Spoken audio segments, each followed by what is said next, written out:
ॐ सहनावतु सहनौ भुनक्तु सह वीर्यङ्करवावहै तेजस्विनावधीतमस्तु मा विद्विषावहै। ॐ शान्ति शान्ति शान्तिः। ॐ पूर्णमदः पूर्णमिदं पूर्णात् पूर्णमुदच्यते पूर्णस्य पूर्णमादाय पूर्णमेवावशिष्यते। ॐ शान्ति शान्ति शान्तिः। श्रुतिस्मृतिपुराणानाम् आलयं करुणालयं नमामि भगवत्पादं शङ्करं लोकशङ्करं शङ्करं शङ्कराचार्यं केशवं बादरायणं सूत्रभाष्यकृतौ वन्दे भगवन्तौ पुनः पुनः। ईश्वरो गुरुरात्मेति मूर्तिभेदविभागिने व्योमवद्व्याप्तदेहाय दक्षिणामूर्तये नमः। नमः श्री शंकरानंद गुरुपादाम्बुजन्मने सविलास महामोह ग्राहग्रासैक कर्मणे।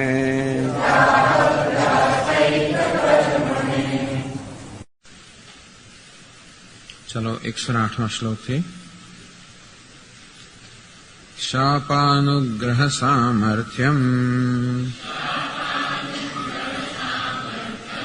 यस्यासौ तत्त्वविद्यते तन्न शापादि सामर्थ्यम् फलं स्यात् तपसो यतः। व्यासादेरपि सामर्थ्यम् दृश्यते तपसो बलात् शापादिकारणाद्यन्यत तपोज्ञानस्य कारणम्।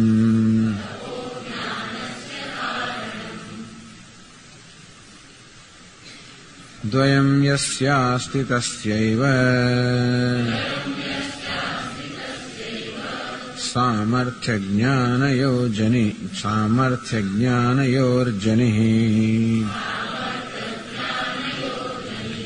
एकैकं तु ततः कुर्वन् एकैकं लभते फलम्। तो આ એક પ્રસંગ ગ્રંથકાર ઉપસ્થિત કરે છે। શાપાનુગ્રહ સામર્થ્યમ યસ્ય અસૌ તત્વવિદ। કોઈ પ્રશ્ન કરે છે કે તત્વવિદતા કોને કહેવાય? જેનામાં શાપ આપવાનું સામર્થ્ય હોય, વરદાન આપવાનું સામર્થ્ય હોય, એવા સમર્થ પુરુષને તત્વવિદતા કહી શકાય। એવું જ અભિપ્રાય તો તન્ના તો એ વાત બરાબર નથી। શાપાદિ સામર્થ્યમ ફલમ સ્યાત તપસઃ યતઃ। કારણ કે આ શાપ વગેરે આપણું સામર્થ્ય તો તપસ્યાનું ફળ છે, એ તત્વજ્ઞાનનું ફળ નથી, તપસ્યાનું ફળ છે। પરંતુ આપણે જોઈએ છીએ કે વ્યાસ વગેરે મહાપુરુષો જે તત્વજ્ઞાન વેતાઓ છે એ લોકો પણ શાપ આપવાનું સામર્થ્ય પણ ધરાવે છે। વ્યાસાદેર સામર્થ્યમ દૃશ્યતે તપસો બલાદ। તો તત્વજ્ઞાની મહાપુરુષો વેદવ્યાસ વગેરે પણ જો શાપ આપવાનું કે અનુગ્રહ કરવાનું સામર્થ્ય ધરાવતા હોય તો એ પણ તપશ્ચર્યાનું ફળ છે, પણ એ જુદા પ્રકારની તપશ્ચર્યા.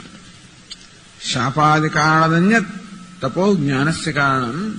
તો જ્ઞાન માટેનું જે સાધન તપ છે એ જુદા પ્રકારનું તપ છે, અને શાપ અને અનુગ્રહ કરવા માટેનું સાધન જે તપ છે એ જુદા પ્રકારનું તપ છે. બે પ્રકારના તપની વાત કરી. એક તપ સંતાપે, બીજું તપ આલોચને. એક તો આપણે સંતાપ જાણી જોઈને સંતાપને વહોરી લેવો, શરીરના સ્તરે, ઇન્દ્રિયના સ્તરે, મનના સ્તરે સંતાપ વહોરી લેવો. અર્થાત આપણા ચિત્તને બધી સંકેલી લઈને ભગવાનના નામમાં કે રૂપમાં કે કશાકમાં કેન્દ્રિત કરવું. આ પ્રકારનો એક સંતાપ કોઈક ઈચ્છાથી પ્રેરાઈને. આમ ચિત્તની એકાગ્રતાને કારણે જે શક્તિઓનો આવિર્ભાવ થાય છે એ તપશ્ચર્યા એક પ્રકારની છે. જ્યારે તત્વના ચિંતનથી, તત્વના વિચારથી, શાસ્ત્રના વિચારથી, એ શાસ્ત્રના વિચાર રૂપે જે તપ છે, શાસ્ત્રનું શ્રવણ કરવું, મનન કરવું, નિધ્યાસન, આ પ્રકારનું તપ છે એ બીજા પ્રકારનું તપ છે. બે જુદા પ્રકારના તપ છે. તો શાસ્ત્રના વિચાર રૂપે જે તપ છે એનાથી જ્ઞાન જન્મે, જ્યારે ચિત્તની એકાગ્રતા રૂપે જે તપ છે એનાથી આ મનની શક્તિઓ જન્મે. આ બે જુદા પ્રકારનું હોવાના કારણે તો કે નહીં, તત્વજ્ઞાન જે તપશ્ચર્યા છે એ જુદા પ્રકારની. તેથી એને જો આ પ્રકારની તપશ્ચર્યા ન કરી હોય તો એનામાં આવું સામર્થ્ય ન હોય. દ્વયમ યસ્યાસી તસ્યૈવ.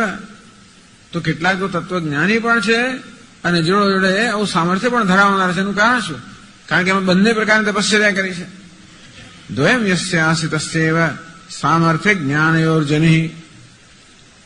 આ બંને પ્રકારનું તપ જેને કર્યું હોય, સંતાપરૂપી તપ અને વિચારરૂપી તપ.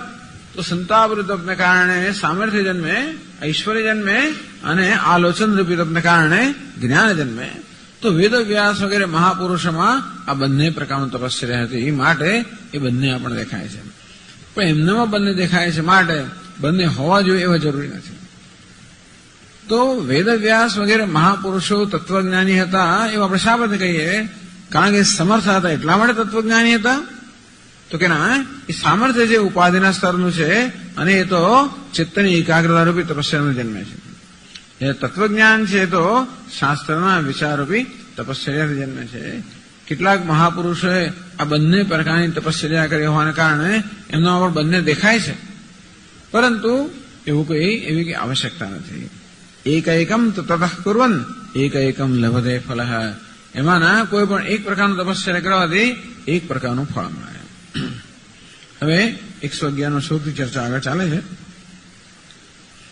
નનુ યહ શાપાદિ સામર્થ્ય રહિત તસ્ય વિધિ અભાવેપી વિહિત અનુષ્ઠાતૃભિ નિંદ્યત્વમ સ્યાદ આશંક્ય. આપ કહો છો એવું છે ને કે જે સમર્થ લોકો હોય છે ને એની કોઈ નિંદા નથી કરતો. સમર્થ લોકો હોય ને એનું બધું ચાલી જાય. આમ શાપ આપવાની અને અનુગ્રહ કરવાની એવું સામર્થ્ય ધરાવતા હોય તો બધા લોકો નમસ્કાર કરે સામાન્ય રીતે. પણ તમારું બોલો તત્વજ્ઞાની જેનામાં એવું સામર્થ્ય નથી, અને વળી પાછા આપ કહો છો કે તત્વજ્ઞાનને કારણે એ વિધિ નિષેધવાળી પર છે, અને તેથી એ કોઈ શાસ્ત્રનો વિહિત કર્મ વગેરે કરતો ના હોય, કારણ કે એ વિધિ નિષેધથી પર હોવાના કારણે સ્વતંત્ર છે. એક તો એનામાં પેલું શાપ વગેરે આપણું સામર્થ્ય નથી, અને બીજું એ પેલા વિધિ નિષેધનું પાલન કરતો નથી. પેલું સામર્થ્ય હોય ને વિધિ નિષેધ પાલન ના કરતો ચાલે, સમર્થ છે એટલા માટે. પણ આના બધું સામર્થ્ય છે નહીં, અને પાછું વિધિ નિષેધનું પાલન નથી કરતો, કારણ કે આપના કહેવા પ્રમાણે એ તો કો વિધિ કો નિષેધ નિસ્ત્રય ગુણ્ય પછી વિચરતામ. આ ત્રણ ગુણથી પર જે પરમાત્મા છે એના પથમાં વિચરણ કરનારને વિધિ નિષેધ કેમ હોય શકે? તેથી એ તો વિધિ નિષેધનું પાલન કરતો નથી. વિહિત અનુષ્ઠાત્રભિ નિંદ્યત્વમ સ્યાદ. તો તેને કારણે જે સતત વિહિત એટલે વર્ણાશ્રમ ધર્મ અનુષ્ઠાન કરનારા હોય, ધર્મ અનુષ્ઠાન કરનારા હોય એ લોકો આને તો નિંદા ટીકા કરવાના છે. કારણ કે આમ જોવા જઈએ તો એ ધર્મનું પાલન કરતો એમ જણાતો નથી. ત્રણેય કાળ સંધ્યા કરે તો કે ના, એ બીજા બધા કર્મ જે વિધાન કરે તો કે નથી કરતો, સ્વતંત્ર છે, મુક્ત છે. તેથી આવી વ્યક્તિ બીજા બધા જે બરોબર ધર્મનું પાલન કરનારા હોય તો વર્ણાશ્રમ ધર્મનું પાલન કરે, વિહિત કર્મનું આચરણ કરે અને આમ શિસ્તબદ્ધ જીવન જીવનારા હોય એમના વડે આની નિંદા થવાની છે. તો કે એ તો ચાલે, નિંદા તો થવાની બરોબર છે, કારણ કે નિંદાથી કોઈ બચી શકે એમ નથી. એ કહે છે 111 શ્લોકમાં, સામર્થ્યહીનો નિંદ્યશ્ચેત યતિભિર્વિધિવર્જિતઃ નિંદ્યન્તે યતતોપ્યન્યૈઃ અનિશં ભોગલંપટૈઃ. સામર્થ્યહીનો નિંદ્યશ્ચેત, આ સામર્થ્યહીન હોય અને વળી પાછો વિધિ નિષેધનું પણ એના જીવનનો આચરણ ન દેખાતું હોય અથવા વિહિત કર્મ વગરનું આચરણ ન દેખાતું હોય તો નિંદ્યશ્ચેત, અને તો પછી બીજા બધા ધર્મનું પાલન કરનારા વડે એની નિંદા થવાની. હંમેશા દરેકને અમુક પ્રકારનો ગર્વ તો હોવાનો જ ને, અને પોતે જે પ્રકારના અને ખાસ કરીને ધર્મનું આચરણ કરનારા, નીતિ નિયમોનું પાલન કરનારા એ લોકોને જરા વધારે ગર્વ હોવાનો અથવા એમને કડવાશ થોડી વધારે હોવાની. એટલા જ માટે કે ધર્મનું આચરણ કરવું હોય, બધા વિધિ નિષેધની મર્યાદામાં રહેવું હોય, બધા નીતિ નિયમોનું પાલન કરવું હોય તો સામાન્ય રીતે પોતાની જે સ્વાભાવિક વૃત્તિઓ હોય કે સ્વાભાવિક ભોગની ઈચ્છા હોય એના પર નિયંત્રણ મૂકવું જ પડે, તો જ થાય ને. તમારે સવારે સમયસર સંધ્યાવંદન કરવું હોય, સૂર્યના ઉદય થતા પહેલા, તો પછી ઉઠી તો જવું જ પડે, બધું સ્નાન કરવું પડે, આ કરવું પડે, તે કરવું, જ્યાં બધું કરવું પડે, પછી ચાવા પીવાય, પછી બધું થાય, ત્યાં સુધી ના થાય. પેલો આરામથી 8 વાગે સૂતા હોય અને આપણે 5 વાગે ઉઠી જવું પડે, આ બધું કરવું પડે, એટલે અંદરથી સારે તો ખરું છે. અને પછી શ્રાવણ મહિનો આવે એટલે પછી આટલું કરવાનું, પેલું આવે ત્યારે પેલું કરવાનું, પેલું આવે, જાત જાતના નિયમનું પાલન કરતા હોઈએ. પેલા આરામથી ખાતા હોય, પીતા હોય, 3 વાર 5 વાર, આપણે બીજા નિયમોનું પાલન કરીએ. તેથી અમુક ખાવું નહીં, પેલું ના ખાવું, પેલા આવું બધું કરતા હોય એટલે એમને જોઈને આપણને થાય તો ખરું છે. એટલે એવું ઘણી વાર જોવામાં આવતું હોય છે કે જયારે ધર્મનું આમ બહુ જ શિસ્તથી પાલન થતું હોય ત્યારે અંદર એક પ્રકારની વંચિત રહી ગયાની લાગણી, સેન્સ ઓફ ડિપ્રાઇવેશન, એક પ્રકારની વંચિત રહી ગયાની લાગણી અંદર રહેવાની તો ખરી છે. એનો થોડો રોષ જમા થયા કરવાનો, એ તક મળે કે તરત પછી પેલા પર તૂટી પડે. એટલે તેવી જ રીતે જે લોકો આમ વિધિ નિષેધનું પાલન કરતા હોય, શિસ્તબદ્ધ જીવન જીવતા હોય, એ લોકો આ શિસ્તબદ્ધ ન જીવતો એવું લાગે, એવું નથી કે શિસ્તબદ્ધ નથી જીવતો. એની આપણે ઘણી ચર્ચા કરી કે જ્ઞાની પુરુષ તો ખરેખર જગતના નિયમ સાથે એનું ઐક્ય હોવાને કારણે કોઈ પ્રયત્ન વગર જ એ તો ધર્મનું આચરણ કરતો હોય, પણ એ કદાચ ઉત્કૃષ્ટ પ્રકારના ધર્મનું આચરણ કરતો હોય. ધર્મ તો એવું છે ને કે અમુક પ્રકારના આચરણ ધર્મ કહેવામાં એવું નથી હોતું. એ આચરણની પાછળ દ્રષ્ટિ હોય એ ખરેખર ધર્મ કહેવાય. એટલે માણસ આચરણનું પાલન કરતો હોય છતાં પણ શક્ય છે કે એનામાં એ પ્રકારની પરિપક્વતા કે દ્રષ્ટિ ના પણ હોય. જ્યારે જ્ઞાની પુરુષ તો પરિપક્વ છે અને એટલા જ માટે શક્ય છે કે અમુક પ્રકારના આચરણની જરૂર ન જોતો હોય ધર્મનું પાલન કરવા માટે. એટલે જે લોકો આ વસ્તુ સમજી ના શકે એમ માને કે જો આ સ્વચ્છંદ જીવન જીવે છે એમ કરીને અને પોતે એકદમ શિસ્તબદ્ધ જીવન જીવે છે અને તેથી પેલા નિંદા કરે. બધા એકલી નિંદા કર્યા જ કરતા હોય દુનિયાભરની અંદર, એવું ચાલતું બધી જગ્યાએ ચાલે.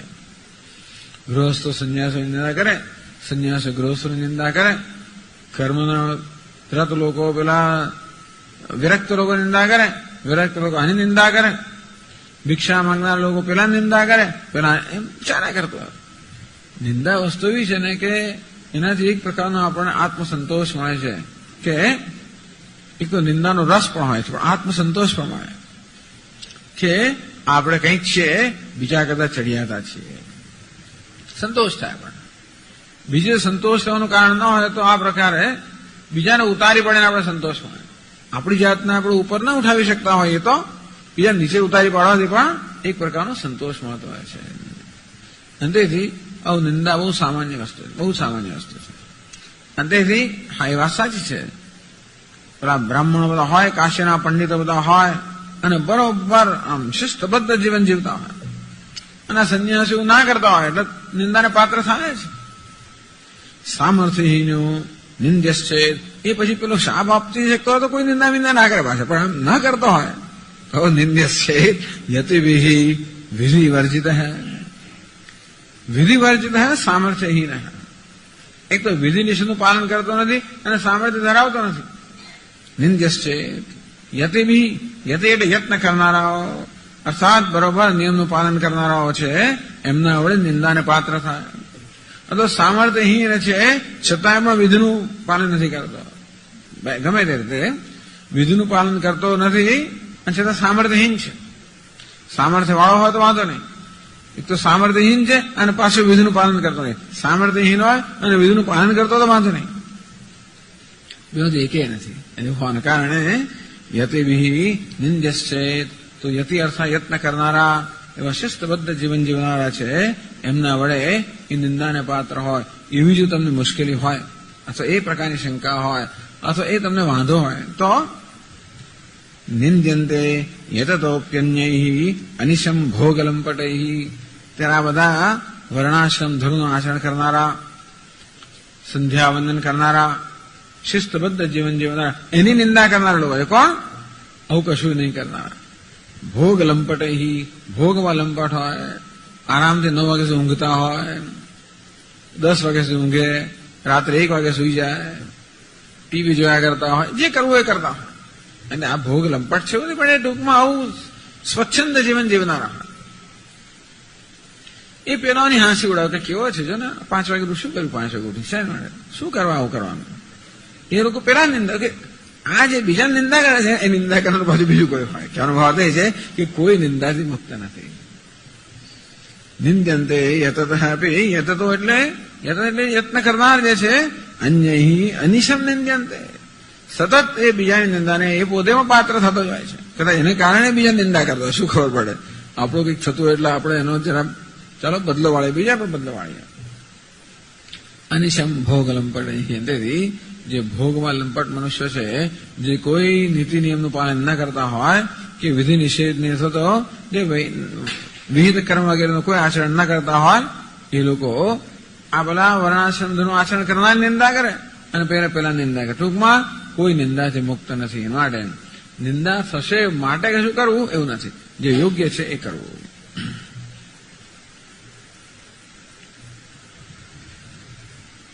એતેપી ભોગ તુષ્ટ્યર્થમ વિષયાન સંપાદેયુઃ ઇતિ.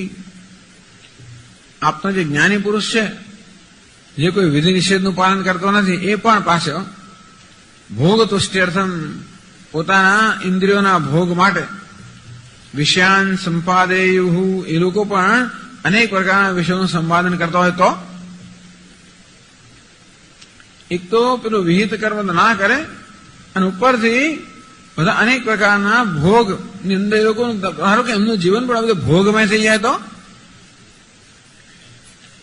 તદા તેષામ યતિત્વમેવ હિયેત.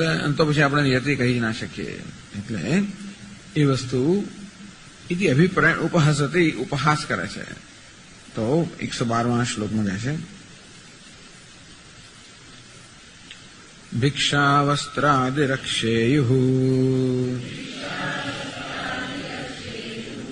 યદ્યેતે ભોગતુષ્ટયે અહો યતિત્વમેતેષાં વૈરાગ્યભરમંથરમ.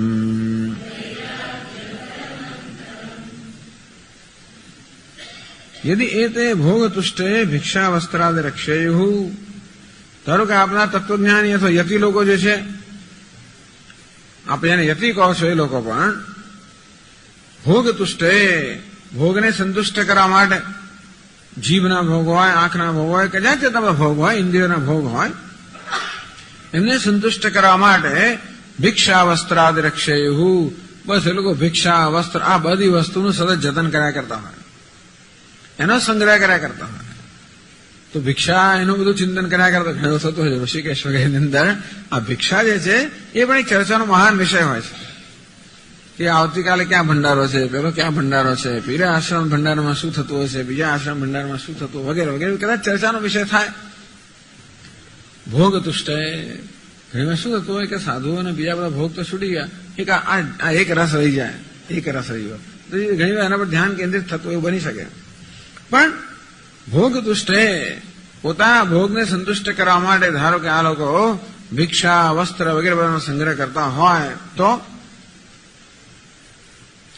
ગ્રંથકાર કે અહો યતિત્વમ એતેષાં વાહ વાહ, એમના યતિત્વને શું આપણે વાત કરવી. વૈરાગ્ય ભરમંથરમ, શું એમના વૈરાગ્યની વાત કરવી. વૈરાગ્ય ભરમંથરમ, આ વૈરાગ્યના ભારના કારણે ધીમું પડી ગયું છે. બહુ ભાર હોય ને, વજન હોય તો આપણી ચાલ ધીમી પડી જાય ને. બહુ વજનને કારણે જેમ ચાલ ધીમી પડી જાય, અથવા તો આપણા માથા પર મોટો ભાર હોય તો પણ ચાલ ધીમી પડી જાય, તેમ આ તમારા યતિને તો શું વાત કરવી. જે લોકો ભોગની તુષ્ટિ માટે અનેક પ્રકારના પદાર્થોનો સંગ્રહ કરતા હોય એવા યતિ લોકોના વૈરાગ્યની શું વાત કરવી. એમનું વૈરાગ્ય જરા ધીમો પડી ગયો છે. ના, એમનું યતિત્વ ધીમું પડી ગયું. યતિત્વ મેતેષાં, એમનું યતિ પણ જરાક ધીમું પડી ગયું. કેમ? વૈરાગ્યના ભારથી. એવા મહાન વિરક્ત પુરુષો છે કે વૈરાગ્યના ભારને કારણે એમનું યતિ પણ ધીમું પડી ગયું. આ તો ખાલી ઉપહાસ કરવી. એટલે આ ગ્રંથકાર અમુક શ્લોકો પછી એક આવો શ્લોક આવી જાય, ઉપહાસ કરવાનો, મશ્કરી કરવાનો, મશ્કરી કરે છે. ઓહો, આ તમારા યતિ લોકો, જે લોકો પોતાના ભોગની તુષ્ટિ કરવા માટે આ બધા વિશ્વનો સંગ્રહ કરતા હોય, એમનું યતિપણાની શું વાત કરવી. એમનું યતિપણું જરા ધીમું પડી ગયું છે. કેમ ધીમું પડ્યું? વૈરાગ્યના ભારને કારણે યતિપણું ધીમું પડી ગયું છે. ટૂંકમાં વૈરાગ્યનો અભાવ છે. આમ તો છતાંય આ વૈરાગ્ય યતિપણું ધીમું પડવાનું કારણ વૈરાગ્યનો અભાવ, પણ એ કહે છે વૈરાગ્યના ભારને કારણે એમનું યતિપણું જાણે ધીમું પડી ગયું છે. ટૂંકમાં એ લોકોને યતિ કહેવાય જ નહીં. તેથી એવી અપેક્ષા આપણે રાખતા નથી. જે જ્ઞાની મહાપુરુષો હોય એ લોકો પોતાના ભોગની સંતુષ્ટિમાં જ રત રહેલા હોય એ અપેક્ષા રાખતા નથી. યસ્ત્વાત્મરતિરેવ સ્યાત આત્મતૃપ્તશ્ચ માનવ આત્મન્યવ જ સંતુષ્ટ. ભગવાન આવા મનુષ્યની વાત કરે છે. આત્મરતિ, એની રતિ પણ આત્મામાં છે, એને સંતોષ પણ આત્મામાં છે, એની તૃપ્તિ પણ આત્મામાં છે. એના માટે એની રતિ, તુષ્ટિ કે તૃપ્તિ માટે બીજા વિષય પર આધાર નથી રાખવો પડતો. એ બીજા બધા વિષયો પર જ આધારિત હોય, એનો સંગ્રહ કર્યા કરતો હોય તો પછી એનો અર્થ એ તો કે એનું યતિત્વ બહુ ધીમું છે. આગળ કહે છે વિષય લંપટૈ પામરૈશ્ચ ક્રિયમાણયા નિંદયા ક્રિયાપરાણામ શિષ્ટાનામ હાનિનાસ્તિ. તો જે પોતાના વર્ણાશ્રમ વગેરે ધર્મનિષ્ઠ છે એને કારણે બધી વિહિત વગેરે ક્રિયાઓ સતત કર્યા કરતા હોય, શિષ્ટાનામ એટલે કેવા છે? શિષ્ટ પુરુષ છે, સંસ્કારી પુરુષો છે. આમ સંસ્કારી પુરુષો છે એને કારણે શાસ્ત્રમાં જેનું વિધાન કર્યું છે એ પ્રકારના આચરણનું એ લોકો બહુ નિષ્ઠાથી પાલન કરતા હોય. એની નિંદા પેલા લોકો કરે કોણ? વિષય લંપટે પામરેશ છે. અત્યંત પામર એટલે મૂળ મનુષ્ય હોય કે વિષય લંપટ મનુષ્ય હોય એ આ બધા લોકોની નિંદા કરે. તો કે એવા લોકોની નિંદાથી કઈ હાનિ થતી નથી. નિંદાથી આમે કશી હાનિ થતી નથી. પણ કોણ નિંદા કરે એ મહત્વનું છે. પાછું કોણ પ્રશંસા કરે એ મહત્વનું છે, તો કોણ નિંદા કરે એ મહત્વનું છે. આવા લોકો નિંદા કરે તો હોય શું? ઘણા કે કૂતરા ભસા કરે, બધા ચાલ્યા કરે. એવી રીતે આ બધા લોકો નિંદા કરે તો હોય શું? એનાથી કઈ હાનિ થતી નથી. ઇતિ ચેતરહી ઇતિ ઉચ્યતે ચેતરહી. આપ કહો છો એ પ્રમાણે તો પછી દેહાભિમાનભિ ક્રિયાપરૈ ક્રિયમાણયા નિંદ્યા તત્વવિદોપી ન હાનિ. પેલા કહે છે કે આને આ જે પોતાના વર્ણાશ્રમ ધર્મમાં નિષ્ઠ છે એને તો પેલા પામર કે વિષય લંપટ લોકો નિંદાનો શું અસર થાય? કારણ કે એ લોકો નિંદાનો કિંમત કેટલી. પણ આ વર્ણાશ્રમ ધર્મનું પાલન કરનાર જયારે પેલા નિંદા કરે ત્યારે તો નિંદા મહત્વની ખરી કે નહીં? તો કે એ નિંદા પણ મહત્વની નથી. કેમ નથી? 113મા શ્લોકમાં કહે છે વર્ણાશ્રમ પરાન મૂઢા નિંદત્વિત્યુચ્યતે યદી દેહાત્મમતયો બુદ્ધમ નિંદન્ત્વાશ્રમમાનિનઃ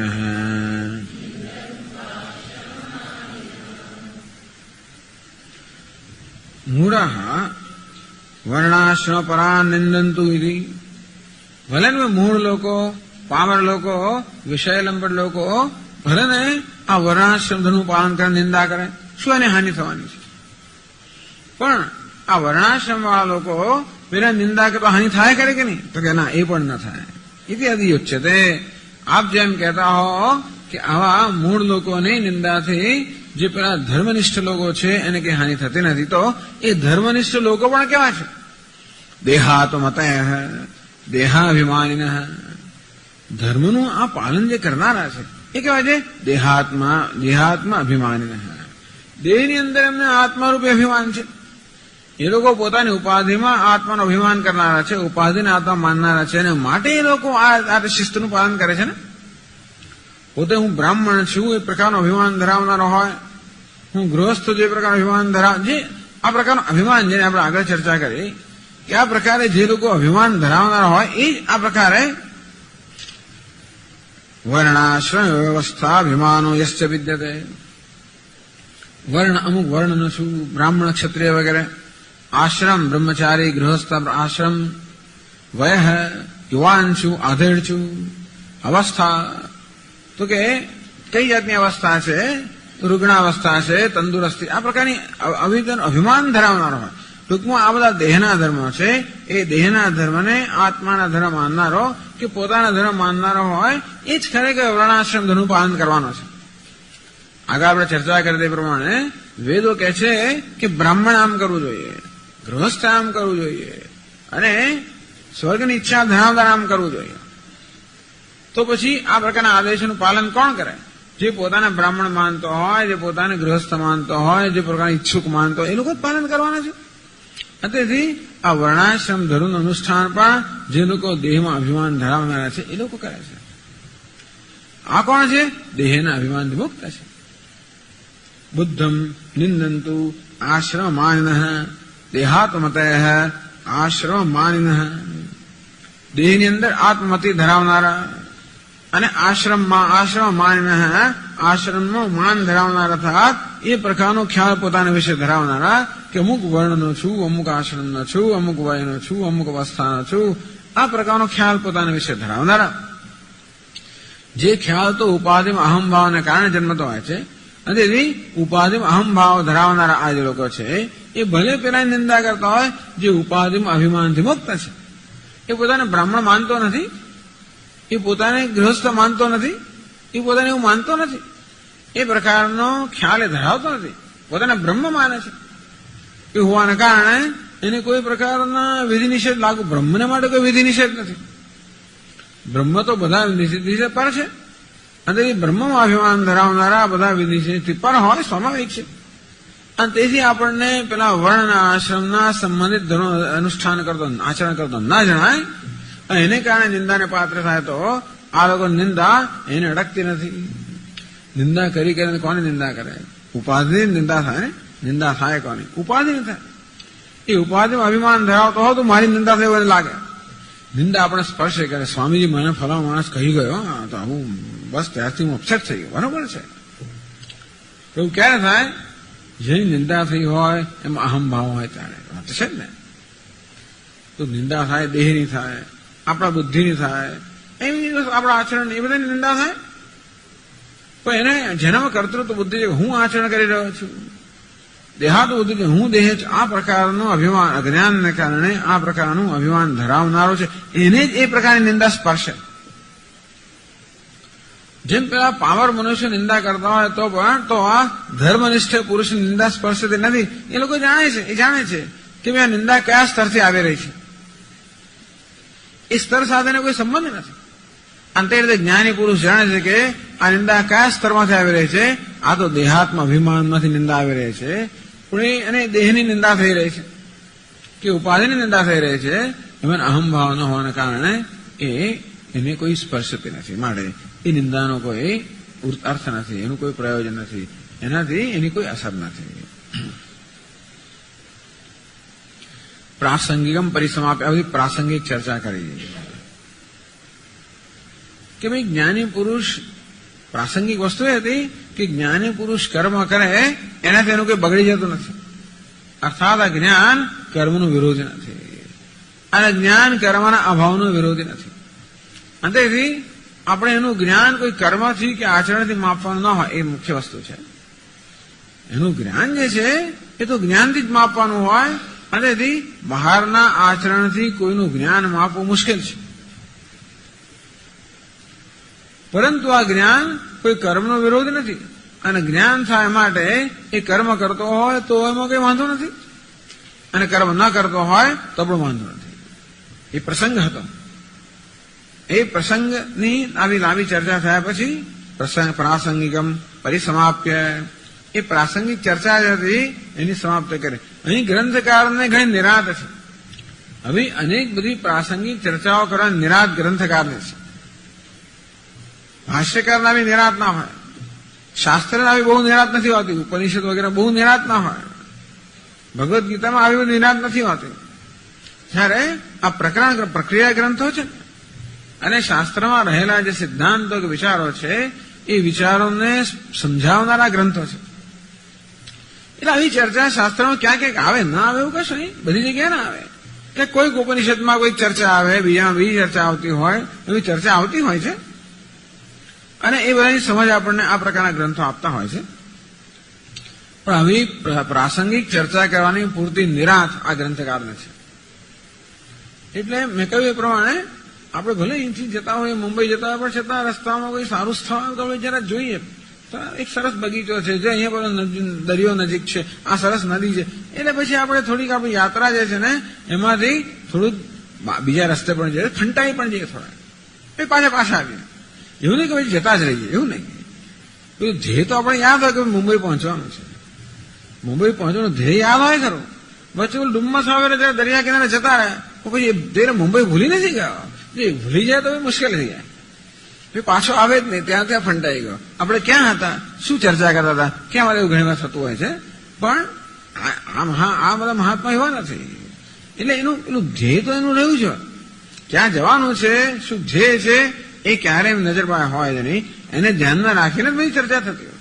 કદાચ આ ફંટાઈ ગયો એમ લાગે, એવું પણ ફંટાવાનું હોતું નથી. ખરેખર જે બ્રહ્મ વિદ્યા પ્રદાન કરવાની છે એના જુદા જુદા પાસાની ચર્ચા થતી હોય છે. છતાં પણ જુદા જુદા પાસાની ચર્ચા થાય. અને બે પ્રશ્નો ક્યારેક આપણા મનમાં ઉપસ્થિત થાય કે કોઈકના મનમાં ઉપસ્થિત થાય, પ્રશ્નો હોય, શંકા હોય, એવું સમાધાન કરતા જાય. આમ વાત ધીમે ધીમે વાતો છે તો કરતા આમ જ્ઞાન પ્રદાન કરતા જાય. તેવી રીતે તો પ્રાસંગિક ચર્ચા થઈ, એ પ્રાસંગિક ચર્ચાને સમાપ્ત કરીને પ્રકૃતમ અનુસરતી. હવે જે મુખ્ય ચર્ચા છે એનું અનુસરણ કરે છે. 114 શ્લોકથી કહે છે, તદિત્થમ તત્વ વિજ્ઞાને સાધનાનુપમર્દનાદ જ્ઞાનિના ચરિતુમ શક્યમ સમ્યક રાજ્યાદિલૌકિકમ.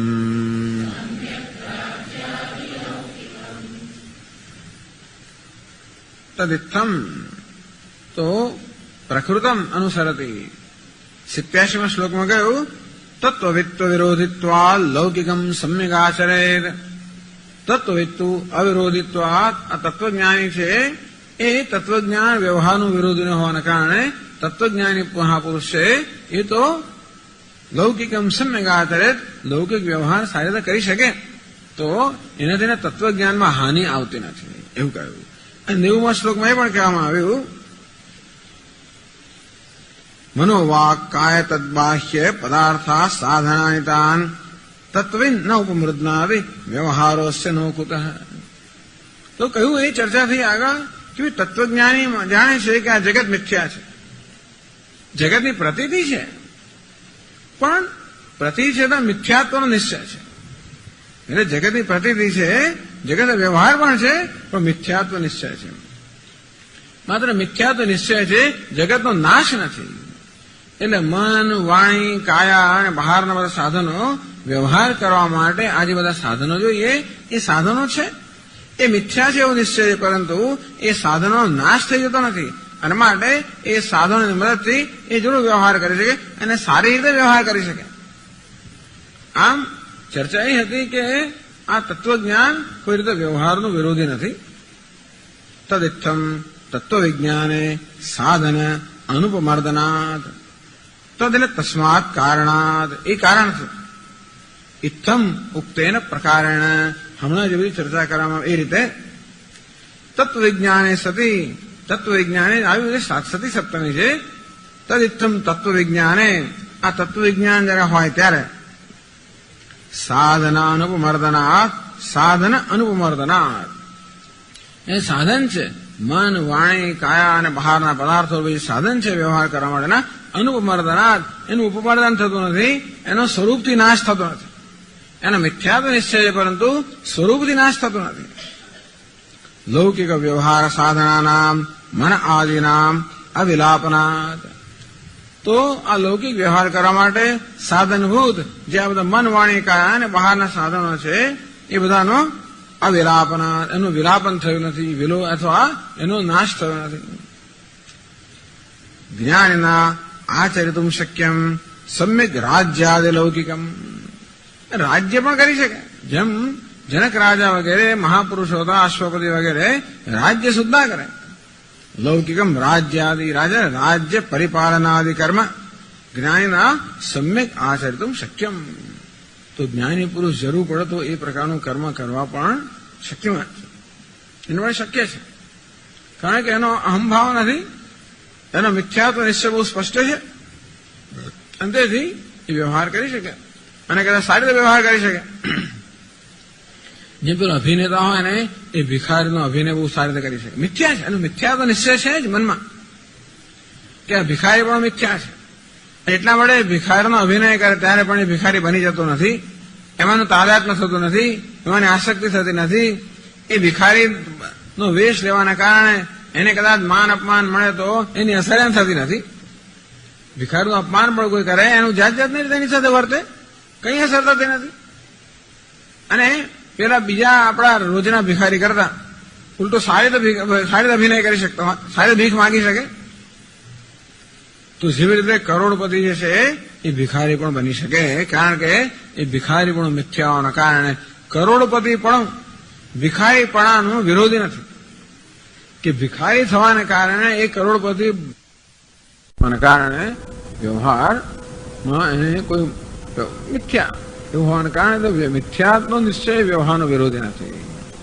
તેથી એ વ્યવહારમાં એને કોઈ મુશ્કેલી ન આવડે, બીજી જે મુશ્કેલી આવતી આવડે. એટલે નથી કે વ્યવહાર કરતા આવડે જેવો કોઈ નિયમ નથી. વ્યવહારના બધા આંટી ઘૂંટી વાળા નિયમો એને ખબર હોય કે ના હોય જુદી વાત છે, પરંતુ વ્યવહાર કરી શકે. અને તેથી ટૂંકમાં ગમે તો વ્યવહાર પણ કરવાની જરૂર પડે તો કરવામાં એને વાંધો એટલા માટે નથી કે કોઈ પ્રકારનો વ્યવહાર એના જ્ઞાનનો વિરોધી નથી. રાજ્યાદિ લૌકિકમ આચરે, રાજ્ય વગેરે પણ એ આચરણ કરી શકે જરૂર હોય તો. એટલે કર્મણ્યભિપ્રવૃત્તો બી નૈવ કિંચિત કરોતિ સહ. એટલે કહેવામાં આવ્યું, ભગવાને ચોથા કહ્યું કર્મણી અભિપ્રવૃત્તો બી, કર્મમાં સહી રીતે પ્રવૃત્તો હોવા છતાં પણ નૈવ કિંચિત કરોતિ સહ, એ કશું જ કરતો નથી આવતો. જ્ઞાનાગ્નિ દગ્ધ કર્માણમ તમાહુ પંડિતમ બુધા. આ જ્ઞાન યજ્ઞને કારણે જેની કર્તૃત્વ બુદ્ધિ નષ્ટ થઈ ગઈ છે એને જ પંડિતો કહે છે. ત્યક્ત્વા કર્મફલાસક્તમ નિત્ય તૃપ્તો નિરાશ્રય. એ કેવો છે? ત્યક્ત્વા કર્મફલાસક્તમ, આ કર્મફળની આસક્તિનો ત્યાગ થઈ ગયો છે. નિત્ય તૃપ્ત, પોતાની તૃપ્ત છે. નિરાશ્રય, બધા આશ્રયથી રહિત છે, અથવા બધા પ્રકારની પરતંત્ર મુક્ત છે. કર્મણી અભિપ્રવૃત્તો બી નૈવ કિંચિત કરોતિ સહ. એ કર્મમાં સારી રીતે પ્રવૃત્તો હોવા છતાં પણ એ કાંઈ કરતો નથી. તેથી ભલે આપણને એ બધું બહુ કરતો દેખાય, પોતાના દ્રષ્ટિબિંદુથી એ કાંઈ કરતો નથી. એવો નિયમ પણ નથી કે તત્વજ્ઞાની લોકો બધો બહુ વ્યવહાર કરતા, એવો પણ નિયમ નથી. એટલે કહે છે નુ તત્વવિદ પ્રપંચ મિથ્યાત્વ જ્ઞાનેન તત્ર ઈચ્છા એવ નોદીયાદિ ચેત. પણ એવું ના બને કે તત્વજ્ઞાન થયા પછી આ બધો પ્રપંચ મિથ્યા છે ઉજાણવાના કારણે એને વ્યવહારની કોઈ ઈચ્છા ન જન્મે એવું પણ બને તો ખરું જ ને. પ્રપંચ મિથ્યાત્વ જ્ઞાન, આ પ્રપંચ મિથ્યા છે એ પ્રકારના જ્ઞાનને કારણે એને આ બધા વ્યવહારની કોઈ ઈચ્છા ન જન્મે એવું બની શકે ને. તત્ર ઈચ્છા એવ ન ઉદયાત, એમાં ઈચ્છાનો જ જન્મ ના થાય તો કઈ વાંધો નહીં. ચેતરહી સ્વકર્માનુસાર વર્તતા, કઈ વાંધો નહીં. ઈચ્છા ન થાય તો કર્મ ના કરે તોય વાંધો નથી. એ કહે છે 15મા શ્લોકમાં, મિથ્યાત્વ બુદ્ધ્યા તત્રેચ્છા નાસ્તિ ચેત તર્હિ માસ્તુ તત ધ્યાયન વાથ વ્યવહરન યથારબ્ધમ વસત્વયમ યથારબ્ધમ વસત્વયમ. મિથ્યાત્વોધ્યા તત્ર ઈચ્છા નાસ્તિ ચેત.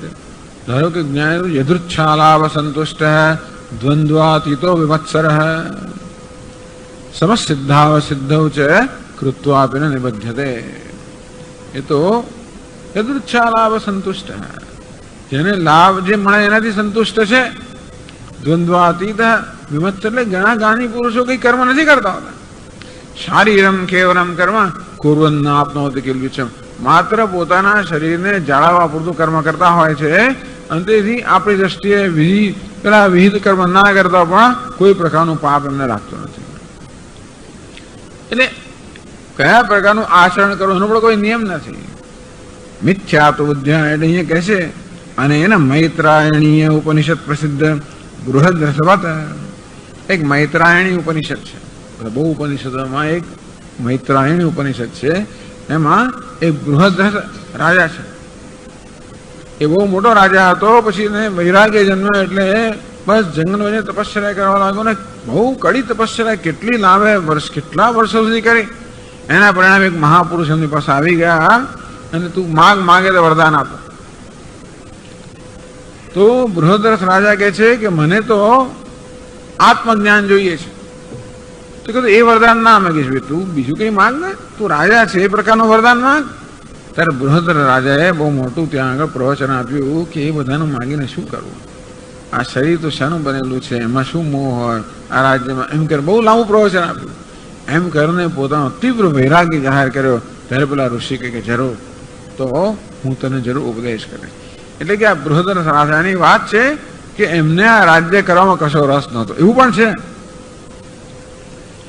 એટલે તત્વજ્ઞાની પુરુષો બધો વ્યવહાર કરે એવો નિયમ નથી, કે વ્યવહાર ના કરે એવો પણ નિયમ નથી. અંતેથી નૈવ કુર્વન્ન કાર્યન, અમે તો કરતા જ નથી હોતા, કરતા પણ નથી હોતા, કરાવતા પણ નથી હોતા. અને શક્ય છે કે તો એટલે જ કહે છે મિથ્યા તો ઉદ્ધ્યા તત્ર ઈચ્છા નાસ્તિ ચેત. આ જગત મિથ્યા જે કરીએ તો શું, ના કરીએ તો શું, આમ કરીએ તો પણ શું થવાનું છે, અને ન કરીએ તો શું થવાનું છે, કોણ આ બધું બદલી શકવાનું છે, કોણ આમાં ફેર કરી શકવાનું છે, એમ કરીને કશું કરે જ નહીં તો એ શું. તરી માણસ તો ભલે તો ના કરે. ત્યારે શું કરશે? ધ્યાન વા અથવા વ્યવહારન. એમને બસ રૂચે તો ધ્યાન કર્યા કરે, રૂચે તો વ્યવહાર કર્યા કરે. યથારબ્ધમ વસત્વમ, કારણ કે ટૂંકમાં એની પોતાનો કઈ સંકલ્પ રહ્યો નથી.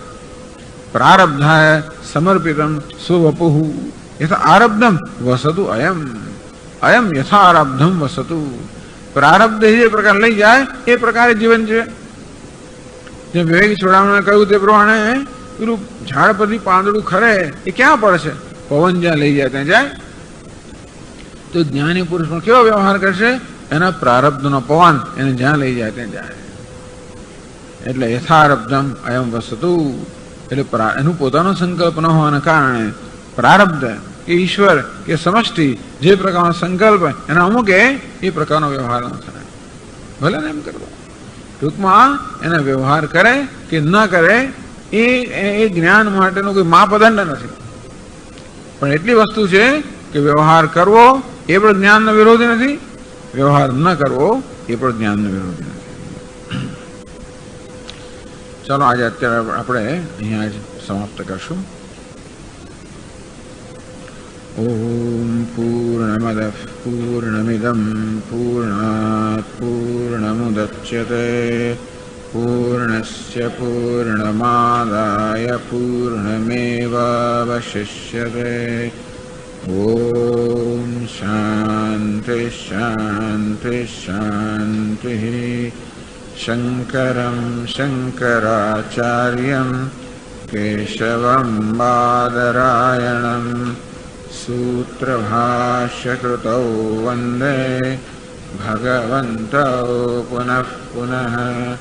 ઈશ્વરો ગુરુરાત્મેતિ મૂર્તિભેદવિભાગિને વ્યોમવદ્વ્યાપ્તદેહાય દક્ષિણામૂર્તયે નમઃ. ઓમ શાંતિ શાંતિ શાંતિ. હરિ ઓમ. શ્રી ગુરુભ્યો નમઃ. હરિ ઓમ.